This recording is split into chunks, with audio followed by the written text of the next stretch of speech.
it's pretty simple.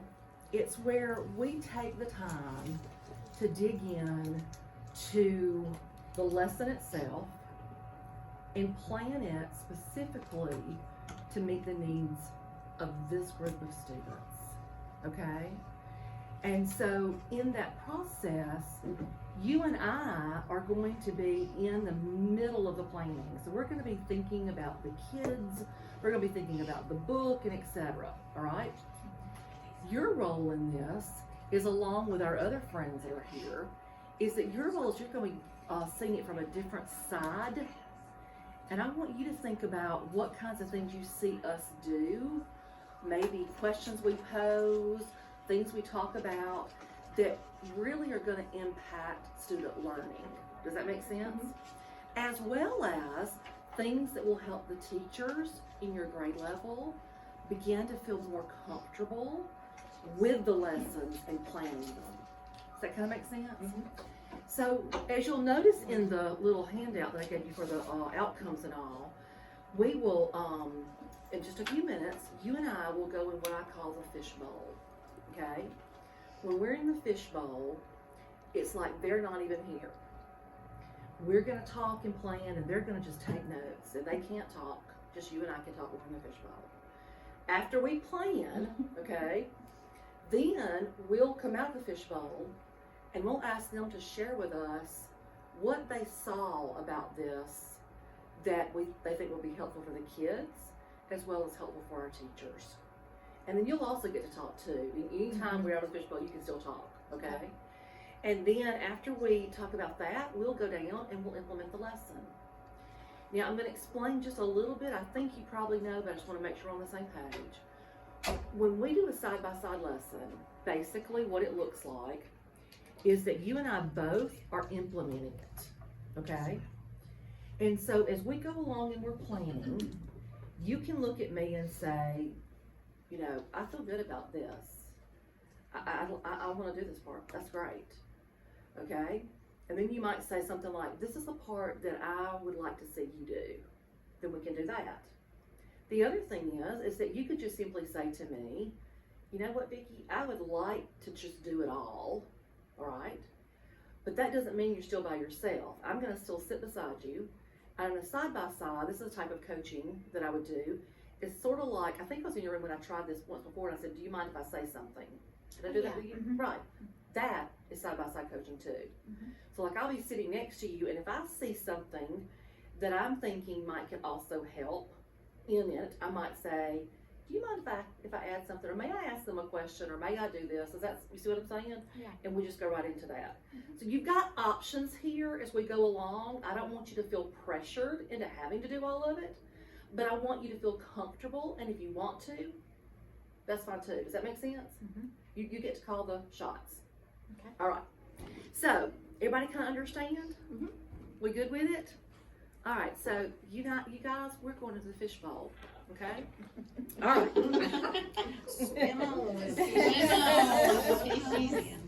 All right, Melanie. I know that when I got my little email about what was going on here with this text, I know you've chosen wild animals sleeping, and it's a level Q. Okay.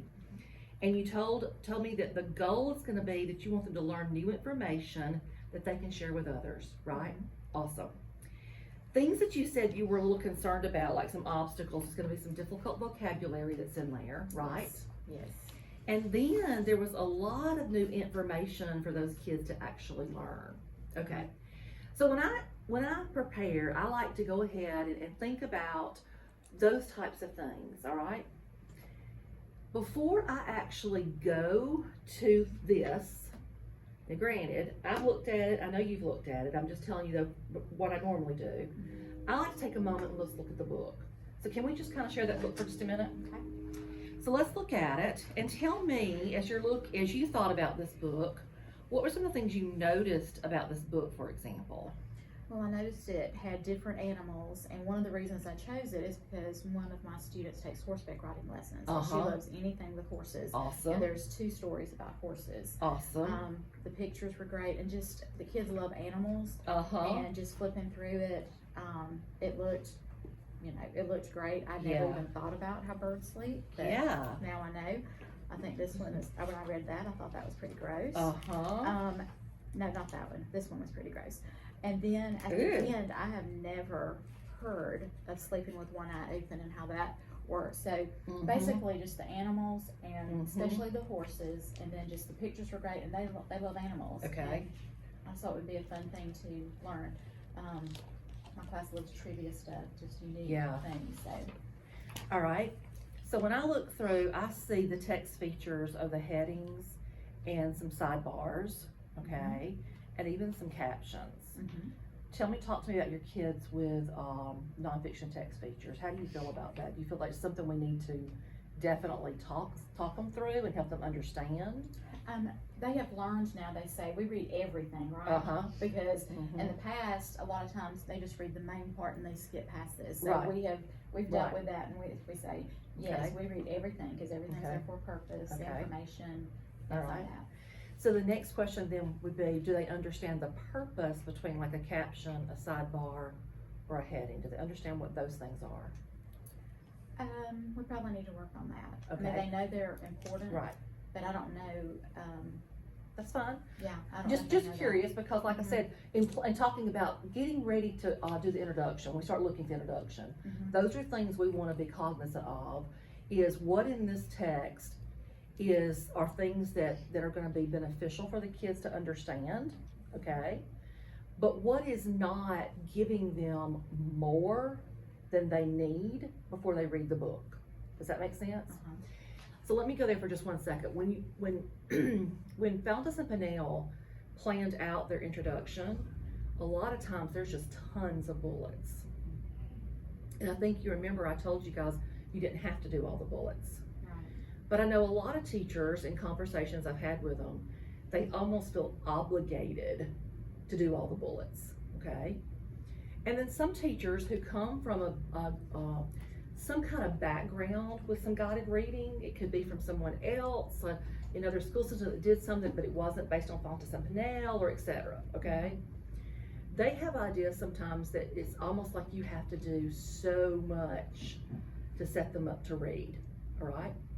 So in our conversations today, so that when y'all go back and you begin to help your fellow 4th grade teachers, I want y'all to be able to help them see that in the introduction, it is basically about setting them up for success without telling them the entire story, or without getting them through the entire text. Does that make sense? Okay. We want them to have a little bit of a productive struggle.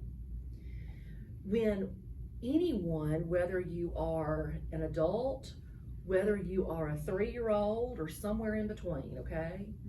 You learn best when you have a little bit of a productive struggle. What that means is you have a little bit of schema already that you can work through it, okay, without being frustrated. Does that make sense? Mhm. So I just want to kind of tell you that, because that's the reason why I look at the book first. I like to think about my kids, because sometimes when I go to look at the folder first, I can get overwhelmed with what all's there, and I begin to think, well, maybe I should do this, this, this, and this. So that's the reason I like to look at it and go, so what do my kids really need, okay? So the other thing you mentioned was some vocabulary. Was there anything specific that came to your mind? I'm gonna let you have the book so you can look, so. Okay, let me look back here. Well, REM isn't necessarily a hard word, but Right. just understanding what rapid eye movement Uh-huh. is, that was something probably brand new for them. And they probably don't even know that when it comes here, what those parentheses mean and those capital letters behind it, Yeah, that's definitely new. okay? One part over here, the different parts of the body, talking about ligaments Uh-huh. and tendons, Uh-huh, that may be something Okay. new for some of them. but- okay. Let's read this sentence a minute. The bones and ligaments, stretchy tissue that connects to bones, in a horse's legs can lock together. Okay, so it does tell them that. And it tells them in a couple of other places too, I think, when it has the parentheses. So maybe if we bring out, About locks. yes, that one might be something specific too, okay? I was just looking because if there were any other parentheses also, because we've got the round and we've got that one. And then there's that. Yeah, just the pronunciation Uh-huh. of those. Mm-hmm. Okay. All right. So we're thinking that there might be something then with those words, but specifically showing them how to use the quotation marks and the parentheses to help them, and why authors put those in there, right? Okay. And then the other thing I heard you say was maybe we might just have them look at the nonfiction text features and just very quickly help them see what the purpose of it is. Yeah, because they probably wouldn't say, let's read the sidebar. They would say, Right. let's read the other information. Right. They wouldn't use Right. those terms, Right. but they would just say, we need to read the small boxes. Yeah. We need to read the other stuff. Yeah. That's what they call it. And that's fine for right now, but I think it's time we could probably give them a word for it. What do you think? Sounds Okay. good. All right, so now let's go and let's think about the introduction. We've kind of got some ideas of where we might want to go, all right? But let's look at what the introduction has for it, okay? So I'm gonna turn over. Okay, I have already introduced This the book, book. I didn't realize it had to be brand new. okay, Sorry. that's okay, no, it's fine, that's fine, okay? One of the things though that I want to go ahead and do, okay, for our sake right this moment, is because we're videoing this, I want us to go ahead and let's talk through the planning, That would be great. okay? And then we may come back and do a little bit more in the introduction, specifically on the parentheses and the explain more Okay. about what that does. Does that work? That works. Okay. But first, let's talk about if we were doing this brand new. Okay. So if we're doing this brand new, one of the things that comes to my mind that I use as a rule of thumb, okay, is I normally always do the first bullet and the last bullet. Take a moment and just look at those two bullets and think about why you would think I would do that. Just to give them a purpose about what the book is about. Have you ever seen a wild animal sleeping? Why do they have to be careful? And just to start getting their focus on what we're reading about. And that last bullet just tells them, we're going to read and this is what I want you to do, right? Right. These other bullets that are in between, those are all optional, okay? Sometimes I find when I go to these bullets that what I saw in here that my students need is right here. But there's a few times occasionally that I'll find something that I'm going, you know what, I might want to add this piece because my kids really need this piece when I've looked at it. Does that make sense? Okay. So like in our case for today then, okay, I could see doing this and saying, you know, boys and girls, I know that we've already introduced the book, okay, and remember that the book is, and then there's always this little blurb on the back. Do you ever use that? Awesome. If I don't, they do. Yes. They said we need to read this. They know to Great. look at the back. Great. That's something else too, just to help with all the fourth grade teachers, to make sure we all see that back there, okay? Because I find for myself, just showing you as an example, that I might, if I were doing this brand new, I would say, boys and girls, today we're gonna read a book. It's called Wild Animals Sleeping, and it's by Julie Winterbottom. Imagine wrapping yourself in slime at bedtime. Wild animals have some strange ways of sleeping. So that's what this book's about today. Then I would go into, I want you to look at a couple of things. I might go into, like, for example, I might say, I want you to turn to page 2 very quickly. I know that we've talked about how we read everything on the page. I want you to find that extra little piece on the page today and point to it. Okay, hopefully they're going to point here. If not, I'm going to help them. And I'm going to say, I want you to understand that this little part right here is called a caption. Everybody say that word caption. You've been reading it, but now I want you to start putting a name to it. Authors put that out there to give you a little bit more information. It's just called a caption. I want you also now, if you would, turn to page 5 you know, and then I would say, here's, or not 5, page 7. What was this yellow thing here called? Caption. Also awesome. This is another nonfiction text feature. I know we've talked about reading it.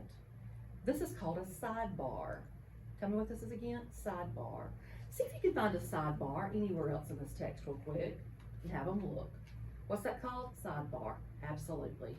One more thing I want to tell you about this text is that authors a lot of times will use different types of symbols to bring your attention to something. And that attention is going to help you a lot of times.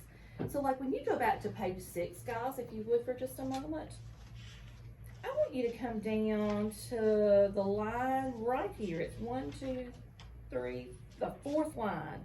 Everybody find that 4th line.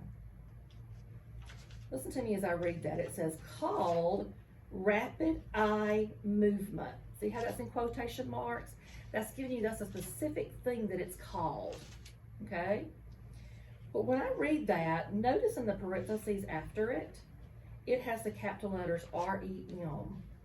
That author's letting me know that sometimes when they have a big word like that, they'll cut it into a little acronym. Thank you, I did that word. Acronym, it's called REM. In fact, you know, sometimes doctors will refer to it as REM and not just rapid eye movement. That's what authors will do a lot of times. Take a quick look. I bet if you turn and look on page 8, you could find something on here that the author did that's letting us know something specific about that word. You see what I'm saying? Have them turn and look very quickly. Hopefully they're gonna find. Songbirds' feet have automatic locks. Think about that. Why would the author put that on there? When you think of locks, what do you think about? Okay, but this means the bird's feet just lock around that limb so that it's not going to go anywhere when it goes to sleep, correct? You see what I'm saying? So we're going to take the time today and we're going to read some about why wild animals sleeping and how they sleep. Go back to your table of contents. Take a look, okay? Now this is where, when we get into the reading part now, okay? Because of the fact that you have how long for your group? I could have 25, 30 minutes. Okay. That I need to take. So a lot of times what I find is I will go ahead and I will tell them in the table of contents, when you have a nonfiction text, you have lots of options. You can read every chapter, okay? Or you could pick a chapter that really, you're like going, oh, I want to know how otters sleep. You know what I'm saying? Or I want to know how this does, okay? So today we're going to do a little bit of that, but we're going to do first what I would like for you to read about. You see what I'm saying? Mm-hmm. So then I'm going to give them, in a thing like this, I'm going to give them a chapter or 2 chapters or something like that they can start reading. That's when I'll start whisper reading, okay? And we're going to plan this in a minute. I'm just telling you kind of how I use a nonfiction text. Okay. Then I might say, then after you run that, choose a chapter you would like to read. Does that help? Yeah, I was going to say, my group gets so distracted if I'm like talking or reading something here. I've tried to call one person from the group first to read a little something. Then we do our lesson and maybe keep a kid. The distraction has been an issue, but we just need to keep trying it. Yeah, let's try it today. Let's just try it to see what we what we get. Will that work? How many kids do we have in this group? 5. Okay. 5. All right. Okay.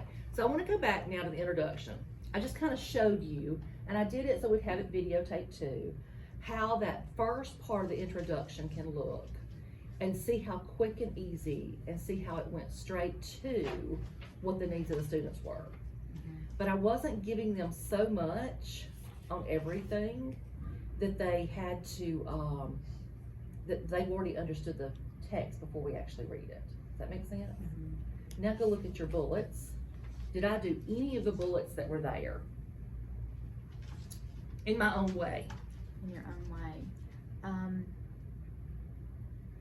We talked about what we did the introduction. the sidebar. Yep. It asks about the quotation marks on lock. Uh-huh. Yeah, the only Yeah. other thing was just, what did you notice in the picture? Yeah. Because I think the pictures is, you know, I usually start with Okay. the pictures because that's easier for them. Okay. But maybe I should do that. Well, here's the later. thing. No, here's the thing.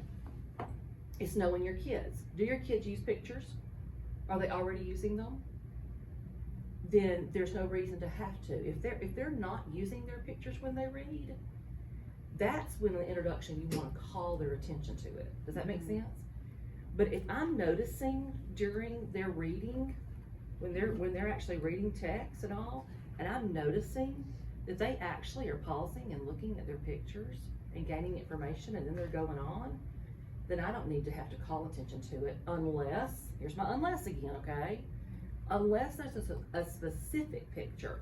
Like you mentioned in here, we could have gone to the one that you mentioned that was kind of gross, this. Yeah. Yeah, you know, if that was one that you wanted to look at and have them say, I want you to turn to page 14 and 15, look at this picture, you know, and look at the heading, how parrotfish avoid being eaten. You know, I haven't read this, so I may not even be on the right thing about this, is what I'm trying to They say. cover themselves in mucus Ooh. before they go to sleep. Okay. Nobody bothers them. Okay, so, but what I'm saying is that there's nothing wrong Mm-hmm. with going to pictures, okay? But you don't have to do pictures all the time if they're already using them. If you have a group of students who are just reading the words and never ever stop to look at the pictures, okay, specifically in nonfiction text, then you definitely want to call their attention in the introduction to the pictures. Yeah, they notice everything about the Okay. pictures. So that would not, the reason I'm saying that is because that helps not eat away, but that helps take away some of the time. Introduction needs to be short, sweet, to the point, but give them enough they can be successful and still have a productive struggle. Okay. Does that make sense? It does. Okay. So since you've already introduced it, what is the part that you feel like we might need to mention today? Is there anything before we get started? Because have they read the text yet? We've talked about this page Uh-huh. and this, and they wanted to go in more. I said, no, we have to Okay. stop. So they've read because- 2 pages, 4 and 5, right? Yes, because the next page is also about a horse. Okay. And I said, no, we need to wait on that. Okay. So these first two, but I think we need to go back and talk about caption and, Okay. and sidebar Okay. on these. Okay. So see, we can come back and very quickly then do that. Okay.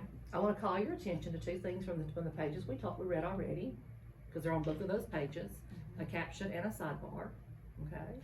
And then have them very quickly turn and look and see if they find any other captions or sidebars, and just let me know that they've seen them, Okay. and remind me what it's for, All right. okay? Now, since we've read 2 pages already, and you've got 5 students, what I think we need to do before we start reading is just have them very quickly turn and tell their partner what they remember from from these 2 pages. What do they remember from these 2 pages? You see what I mean? And it could be because you've read about 2 different animals. You could say, or I'll help you with this, or I'll do this, whatever you want me to do, okay? But if I've got 5 kids here, I'm gonna go, your partner 1, your partner 2, your partner 1, your partner 2, your partner 1, and I'm gonna be your partner 2. You see what I'm saying? And in that case, then what happens, you say, so partner 1, I want you to tell partner 2 what you learned on these 2 pages when you were reading this page about the fox. You see? And let them just very quickly give just something. All it is just getting them ready to go into the text, okay? Partner 2, when partner 1's finished, you tell them a little bit about the next 2 pages you read, and then we're gonna start reading again, okay? And that way, you're kind of given a quick synopsis of where we were when we read this already, and now we're ready to go on. Okay. Does that make sense? And then we'll have them start whisper reading, okay? And as they're whisper reading, you and I are gonna just be listening in. Now, here's what I want to say with your fourth graders with whisper reading. They're on a level Q, okay? So they really don't have to read out loud, except when you or I are listening to them, and we want them to use a voice that is low enough that they're not so disturbing to anybody else, but just a little bit loud enough so you and I can hear them. Does that make sense? Mm-hmm. So that could be something we could explain to them as we set it up. Okay. And talk about how that would be, what we're gonna expect. Does that make sense? Mm-hmm. Okay. So in the introduction, caption, the sidebar, Yes. and a quick turn and talk about those pages, right? Right. Okay. So how do you feel about that? Is that something you want to do? Mm-hmm. Okay, awesome. Okay. Then, in the reading of the text, you know that one of my newest favorite books of all times now is The Literacy Continuum, right? You've heard me talk about it constantly. There's one for you. You'll pass those around too, okay? And so I just want to take just a moment, and I want us to look at the cue for just a moment, okay? And I want you to notice, are there any reading behaviors in here that you feel like we might need to call to their attention if we notice? Because you might already say, I don't know your kids' names, but Thesa's using this, but Ruth is not. You see what I'm saying? Mm-hmm. Just so that we're already kind of prepared on what are some things we're noticing about the kids. I'm gonna read it and then I might ask you some questions about some of them, but let's just take a moment and look over it, okay?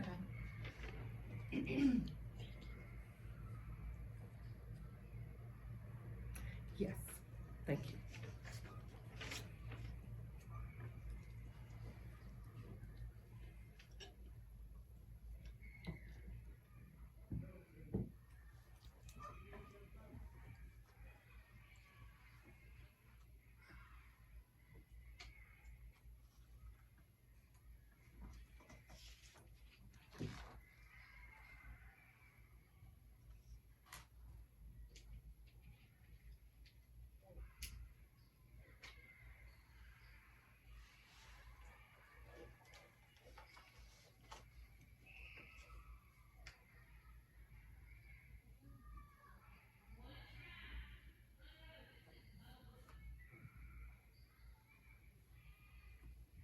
So as you looked over it, probably what you saw mostly was letting you know a lot about the text and cue and the things that kids should be able to read as far as the way the text is written. That's what you notice. The older you go into the levels, or not the older, the higher you go in the levels, the text becomes more complex, okay? And so when you think about the reading of the text and the complexity of it and things like the prepositional phrases, introductory clauses, things like that, do you feel like your kid's gonna be okay with that? A couple of them need to work on their pauses. Okay. We're better with, actually with fiction. Uh-huh. We practiced a lot with that, Right. with expression. Yeah. But with this, Mhm. sometimes they just kind of keep on going. Yeah. So that's something that two of them struggled with. Right. That I noticed. Okay. And the only thing that I underlined was that sentence towards the bottom that says most reading is silent, Mhm. but fluency and phrasing and oral reading are becoming well established, okay? Mhm. So I think for us today, we're looking for those pauses, but which goes to that fluency piece Mhm. and how their phrasing's doing, Yes. so that we can just kind of help them with that. So that gives us some specific look-fors for the Mhm. students, because we know that's something by the time they leave a level Q level, we want them doing better. Does that make sense? Mhm. So I think in our, that will just be our look-fors there, Okay. okay? Now, something that I forgot to tell you that I use, okay? And I think this is important, and I'm sorry I'm kind of going back and forth, but you did it there, okay? Is if I'm using the folder, then I often will take a sticky note, and I'll do what we just did here. Let me see your paper a minute. See, like here, how you just wrote down caption, sidebar, turn and talk. That is your introduction for today. You see what I'm saying? If we were doing this introduction for the first time, I might write down title, back cover. I might write down caption, sidebar. You see what I'm saying? And if there's certain pages I want, I'm going to write down those pages, page 4 and 5. You see what I mean? That way, what happens, Melanie, is that it makes the pacing of the lesson and the introduction flow so much quicker, as well as it makes it so conversational. All right? Now, I'm going to be perfectly honest with you. I remember being in your room. I don't remember anything that day about guided reading that you were doing, except I think in most classrooms I did stop and say something like, do you mind if I say something? Okay, that's all I remember, all right? Because there was a lot of guided reading classes we went through, okay?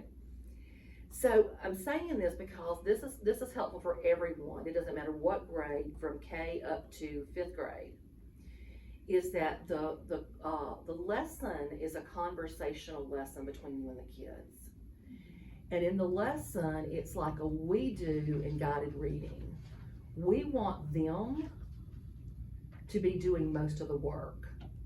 So we're like facilitating conversation, and we're, doing quick introductions, but we're not like doing the type of teaching sometimes we do in whole group, where it's more teacher directed and things, if that makes sense. Okay? And so that's the reason why when I do something like that, it helps me so I can keep the flow going, okay? All right, which you did. I just wanted to make sure, because that will also be good for y'all to talk about with your peeps when y'all talk about it, okay? All right, so let me ask this. Since you talked about already that they struggle, okay, with the reading, with others reading out loud, okay? What if I try introducing the reading of the text for them and give them a little bit of information about the purpose and what we're doing, and that if it is really hard for them to just kind of, put their hand to their ears or whatever, does that make sense? Just to get them started and see how that works. Okay. And then after we get started, they start reading, okay? Then you and I can drop and listen to those kids. And again, remember, we're looking for the fluency and phrasing. And that fluency, we're looking at pausing, okay? And so in doing that, let me show you this very quickly, okay? Y'all are getting these books. These are those prompting guides that, we talked about before. We've talked about so much that it may have fallen in the back of your filing cabinet, okay? But these prompting guides can be helpful for teachers if they get to the point to where they have exhausted anything that they know as far as prompting and things to help children. So book 1 is all about the oral reading, okay? And when you go to the gray section of the chapters here, you're gonna see the headings. And I use this when I'm planning. So because we know that we're about to work on pausing, fluency, and so forth, I'm coming down here to the section that talks about maintaining fluency, okay?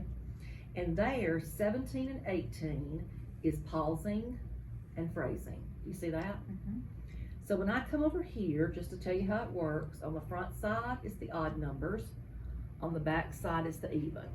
So if we go to 17, there's the pausing.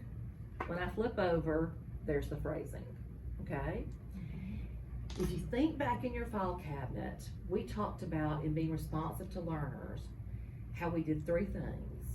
We either prompted, we taught, or we reinforced. Remember that? We're kind of back. If you don't, it's okay. Okay. Let me write that down. We either prompt a student, we have to teach them something new, or we reinforce.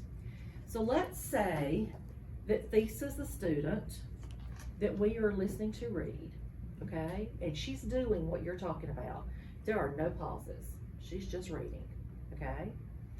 Then we can use this to be prepared to say to her, Thesa, you need to make a full stop at the period and make your voice go down when you see it.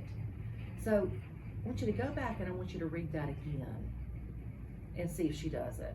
If she does it and keeps going, then she just needed a reminder, a prompt. Does that make sense? Mm-hmm. But if Thesa doesn't pause at the period and just keeps going, then maybe I need to come back over here and say something like this. Listen to me read it, Thesa. And can you hear me take a little breath when I see this period or when I see this comma or whatever the punctuation is? Mm-hmm. So it just kind of gives you some possible language, some things that you can use, okay?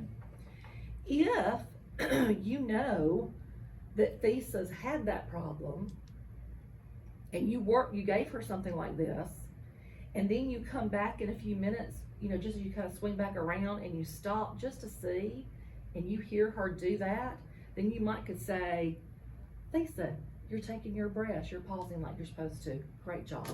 So that's a way of giving them some support to keep them going with it, okay? So you've got pausing and you have phrasing. Now here's how I do this. I look over it to begin with as I'm thinking about my kids. I just kind of glance back over and think, okay, is there one or two things that I just want to make sure I remember? And sometimes what happens to me is when I look at them, I go, oh yeah, I've done that before. I just haven't done it recently. Does that make sense? Mm-hmm. And so I just put in my head, or I'll jot down here on my little sheet of paper, a couple of ideas so that I'm ready when the kids are going to be reading orally to me. Does that make sense? Mm-hmm. Same thing if I were doing the phrasing one on page 18, okay? So in phrasing, can you make it sound like this? Or put those words together. Can you put those words together? Those are possible ways that we can do it, okay? So I'm gonna give you, in just a few minutes, a couple of minutes to think about which ones you might wanna jot down to help you, okay? But I wanna also get to where we need to, because we're gonna have to go in a little bit, and I don't wanna miss anything, okay? All right, so we've got what we're gonna do introduction. We know what we're gonna do with the reading of the text. We know we're not gonna probably be able to finish the entire text. So where would be a great place that we wanna get to so we can do some discussion about it today? You've read the entire text, so tell me what would be a good place to actually try to get to today. Okay, well the horses have 2 pages. Uh-huh. And they have a bit of caption. Uh-huh. And the sidebar, and so do the birds. Uh-huh. So maybe to page 9, because sea otters goes on for this and this. Okay. I mean, we could do that. I definitely don't think we would get this far. So sea otters is a possibility, but maybe finish up the horse and the birds. Okay. So what if I tell them this? That they can read from pages 6, and let's go ahead and let's give them to the sea otter, okay? Just in case. Okay. But we can always notice that if they don't get all the way to the sea otter, that we can tell them when we come to the discussion part. Today, when you're talking, I want you just to really talk about what you learned about the birds and the horse, more. So think about what you've already learned about the fox and the horse, what you learned more about the horse, and what you learned about the birds, and tell us what you're thinking about them so far as the text is concerned. Does that make sense? Mm-hmm. All right. So as we go into the comprehension piece, and I'll tell them that on those pages as I'm introducing the reading, okay? When we go into the comprehension piece, the other thing that I think is a good rule of thumb to do is always this first bullet here, okay? We as teachers, and it's just natural because it's the way we grew up in classes, and then so much of what we've learned elsewise is that we tend to immediately go to just questioning them. In the guided reading process, again, we want it to become a conversation they're having about the text. So normally I would say, so like I just said, not everybody was able to get to the otters today. So let's leave the otters out of the discussion. We're just gonna be talking about those first, several animals we looked at. The fox, the horse, and the birds, right, okay? So thinking about those, what are you thinking as far as what the title talks about with them sleeping? And we know this. What are you thinking? There it is. And let them begin to have conversation. If we hear crickets, okay? You won't. Good, good. But if we did, then we would be prepared to say, well, I'm thinking, and give them an example. Not give them everything we're thinking, but give them something that we're thinking about them, Okay. And then say, I bet you're thinking something too. Anybody else want to share what maybe you're thinking? And maybe that would get them started if they're not. Again, I'm glad we're not going to hear crickets, okay? But I'm just kind of giving you an idea for people that might have that problem with them, okay? The other thing is that these questions that are under, those are like facilitated questions. And so when we are listening to them, this takes lots of practice, okay? And I'm still not great at it. I do okay with it because sometimes I can get caught up in the conversation. I'm gonna be honest with you. But those little boxes down there, they're just simply answers. Remember that. What I try to do is I try to stop to listen to where my kids are going in their depth of comprehension. Do they stay basically within what the text just says? That's that within the box right there. You see what I mean? Mm-hmm. Do they just say things like, well, it can be dangerous, or a horse sleeps or naps standing up, and if it needs deep sleep, he has a buddy who watches over him. Well, the text tells us all that stuff, okay? But what we're looking for is to see if they ever go into thinking beyond the text by either using some inferencing, some making connections, summarizing or synthesizing. What are they doing? Does that make sense? And then, of course, about the text comes back into the critiquing and the analysis kind of things. So just kind of talk for a minute. Where do you find your kids in their answers right now in this group? What kind of answers do you see they normally give you? Definitely they've gone back with within the text. We did get into a conversation about pets. So they talked about that. So we're making some connections then, okay? Yeah, we talked about the pets.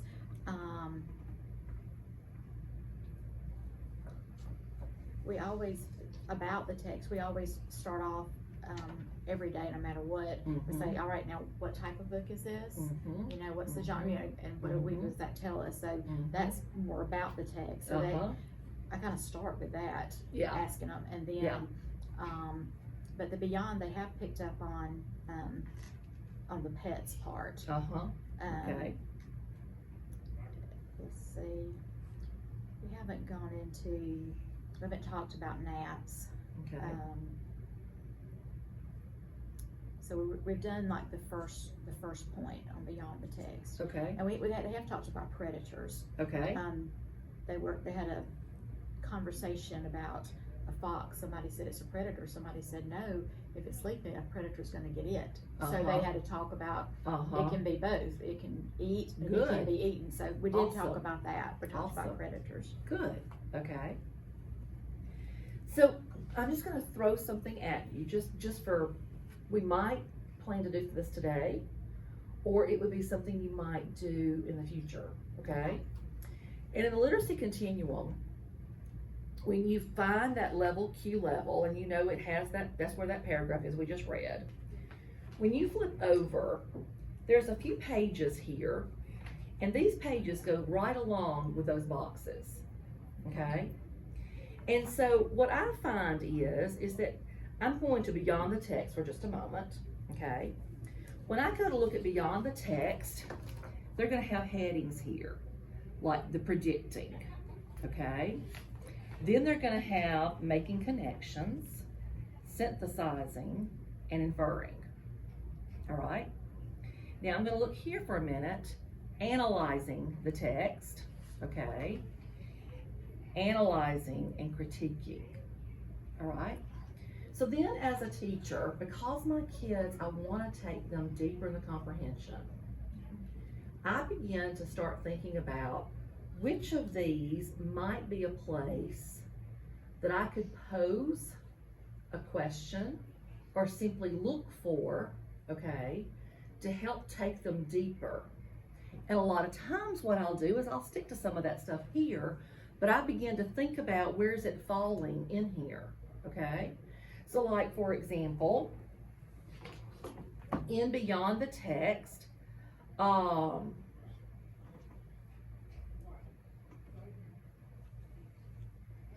where it says here that animals sleep in different places, or either some animals sleep at night, okay? It tells you that a specific animal sleeps here. The text tells you a specific animal sleeps in day or sleeps at night, but they're going to have to infer that some animals do. You see what I'm saying? Instead of just saying that it's just this animal. Because the book doesn't tell us by going, you know, some animals do. They're having to use what they see in the text. This animal sleeps at night, this animal sleeps in the day, and then use what they know about that. Am I making sense or not? Just that there's examples of both. Yeah, and so that's I just right. have to think of That's the other right. animals that That's come right. out. So they're inferring that's what's happening, Okay. right? Or possibly looking at synthesizing here, okay? We could look here and underneath, we could say, and actually, you know what, that's more of a synthesizing. I had to stop and think, because sometimes I go back and forth. You could infer a little bit of that, but those two questions could also really fall under synthesizing, because they've read and now they're coming back and they're taking some of the facts they've learned and they're bringing it together. So it could be more along the idea of they're summarizing, but they're using what they know to synthesize. Because synthesizing, you also use what you know. Okay. Am I like talking way too fast for you now? No, to me it kind of all goes together. Yeah. I couldn't separate this and this. Yes, I get it. And that's okay for right now.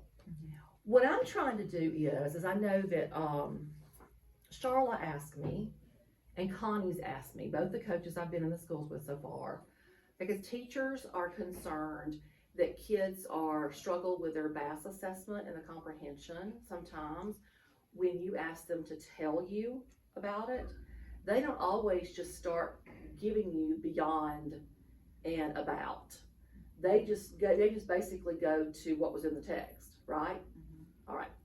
We want to move them so where they're having conversation, and when you invite them to tell you what they're thinking or what they learned or etc., that they go beyond just within the text and they're talking about it. Does that make sense? And so the purpose for me in pulling in something like this occasionally to help me is to help them see what they can do by adding more to it. Does that help? Yes. Okay.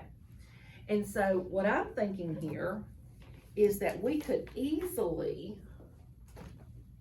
in this part, if they don't come up with it, is bring in those 2 bullets, okay? Okay. And it could be brought in through a question, or we could just model it. So tell me, do you think your kids need to have a model of what it looks like just to think about it themselves? Or do you think that posing a question they're going to be able to come out and say? I probably would let them try to do it first, Okay.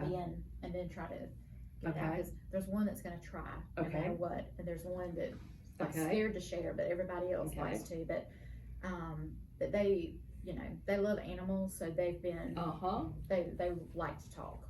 All right. Okay, so let's see. I was looking to see if there was an actual bullet here of questions.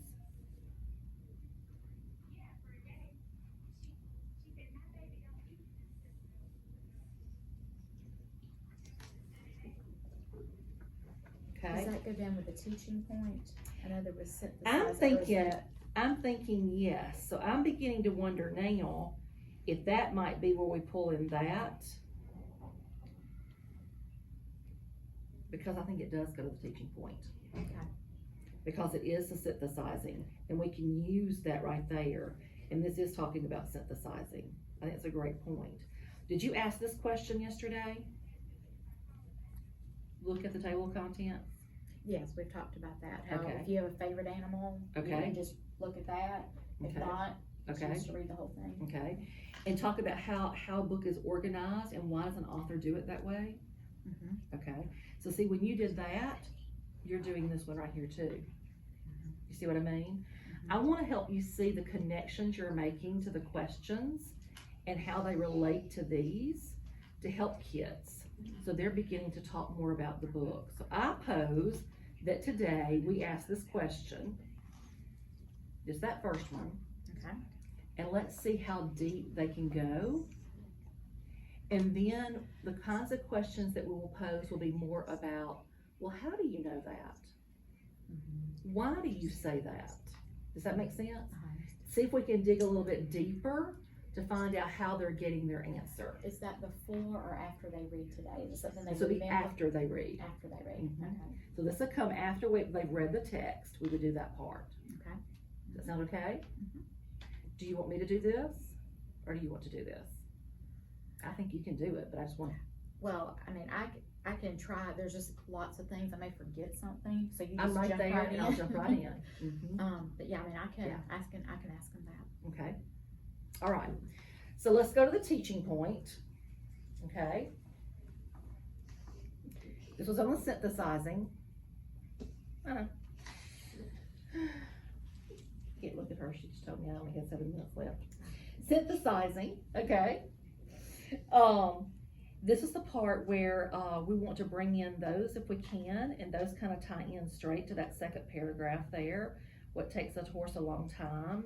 It's not that we have to bring in those 2 bullets, but we're bringing in the idea is my Right. point. Okay. Did you do any of this yesterday? Any of the teaching point? Mm-mm. Okay.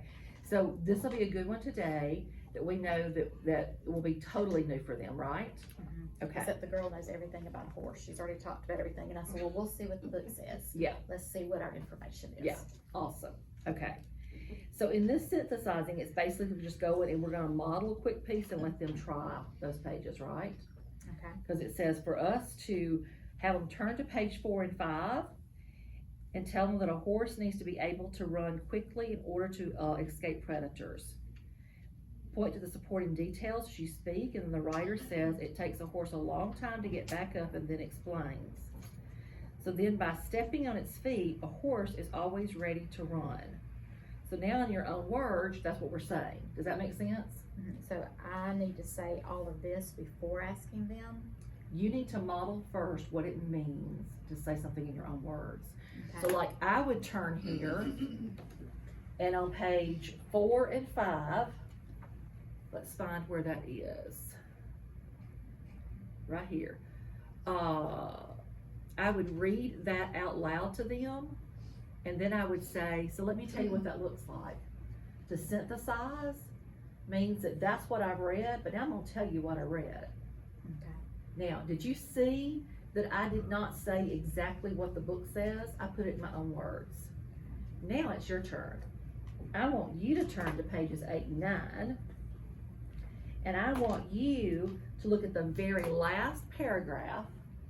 I want you to read the very last paragraph. See what it says there? Uh-huh. Okay. And you can look at the sidebar. Okay. And now I want you to think in your head, what would you say in your own words about what that was saying to you? And then let them either, you could do it where they say it out loud, or you could have them turn and talk. If you've got 5, a lot of times I like to do a little bit of a turn and talk, and sometimes I'll put my 3 together and let them talk, okay, so I can hear everybody.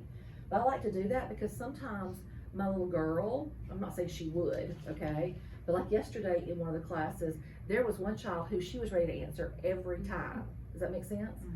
And I want to hear all of them at some point. And so sometimes I'll do a turn and talk, even in small group, to start allowing those other kids to have an opportunity to do that. Yeah. And that would be very quick And that way we could see very easily who's getting the idea of synthesizing, who's not. Okay. Mostly it's a teaching point for them, but it's also a quick assessment for us to know how much further we need to go with this group of kids. Are they understanding what we want them to do? Does that help? Mm-hmm. Okay. It's about time for us to go, but I'm going to mention a couple of things, okay? Word work is one of those things that, we always need to try and do. This one's on open and closed syllables, all right? How do your kids do with open and closed syllables? I am not as comfortable with that as I should because Okay. I've always taught upper grades and I don't have as much That's right. Okay. background with that. So I pretty much do exactly what it says when we Okay. when we did the syllable part, it was easy. Yeah. But Yeah. this part, I mean, you can see I haven't made notes on that because Yeah. I was like, I'm not thinking about that yet because I'm not comfortable with it. Okay. I gotta do that. All right. And then writing about reading, how often do you get to this part? Are you able to do it? It's okay for you to tell me, Vicki, we haven't gotten to it much. No, You're not in trouble, you hear me? Oh yeah, that's one of the things I feel the best about. Uh-huh. Because that was that sheet that the other teacher gave me. Uh-huh. And so whenever they finish a book, every book we That's finish, right. I tell them to choose any question Right. and to write about it. Okay. And so, I mean, and I see what they say, Uh-huh. but a lot of times they love having the freedom Right. that they could pick whatever. Right. Like this one was compared to characters in a story. She just started Uh-huh. off, Lion and the Monster are alike because, Mhm. and then they are different because. Right. And so, I mean, this is just, touching base on an example of Right. what question Okay. they do. Well, here's the thing here. If time allows, I may do a little bit of this, That would be great. okay? So you can see what it looks like. If not, we'll talk about it when we come back, Okay. okay? All right, so we have a plan. Do you feel okay with the plan? Let me look back and see. Yeah, you look back Because over we it. talked about a lot. That's right, we did. All right, so when we start off, you want to start and you want to do the, You're gonna, I thought you were gonna do the okay, I'm introduction. gonna do the introduction, Are okay. you good with that? You were gonna do Yes. the caption and all that. Come back Okay. and remind them. All right, so I'm gonna do that. Uh-huh. And then, I'm gonna take over with the reading part, okay, right? do I need to go back through these points? No, Okay, just those get three with the things right there. All right, and then, you'll lead into the reading section, Uh-huh. and then I will start this section, and then you'll jump in and help me with Absolutely. extra things here, and then do the last part. I got your back. I'm gonna be with you the whole time. I just want you to feel comfortable with what you're doing, okay? At Yeah. any point, because this was kind of a rushed, in a sense, planning, all right? Because there was a lot here, and we had a lot to work through because there were some things you had done that I had to know what you had done in order for us to plan what we were gonna do. Does that make sense? Yeah. I know it was a little more rushed than probably I would like because we got a time schedule we got to work on. So at any point, it is A-okay to look at me and say, will you do this next part?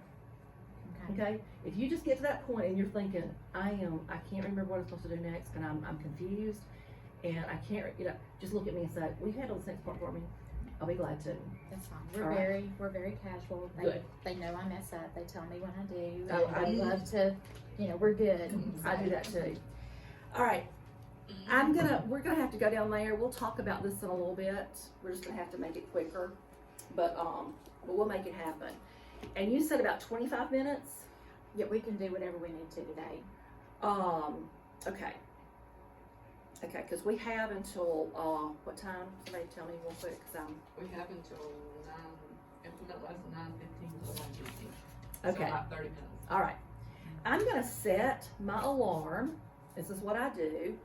I set my alarm to go off about halfway between a lesson so I can gauge where I am and where I need to be. Does that make sense?